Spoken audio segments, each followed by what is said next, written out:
ప్రకటన గ్రంథము 3వ అధ్యాయము 14వ వచనం నుంచి, లవోదికయలో ఉన్న సంఘపు దూతకు ఇలాగు వ్రాయము. ఆమెన్ అనువాడును, నమ్మకమైన సత్యసాక్షియు, దేవుని దృష్టికి ఆదియునైన వాడు చెప్పు సంగతులేమనగా, నీ క్రియలను నేనెరుగుదును. నీవు చల్లగానైనను వెచ్చగానైనను లేవు.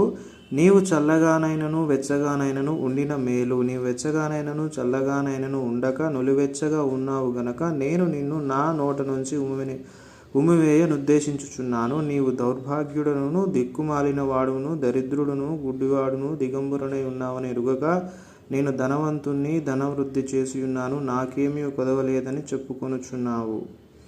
నీవు ధనవృద్ధి చేసుకున్నట్లు అగ్నిలో పుటము వేయబడిన బంగారమును నీ దిశముల సిగ్గు కనబడకుండున్నట్లు ధరించుకొనుటకు తెల్లని వస్త్రములను నీకు దృష్టి కలుగున్నట్లు నీ కన్నులకు కాటుకను నా యొద్ద కొనుమని నీకు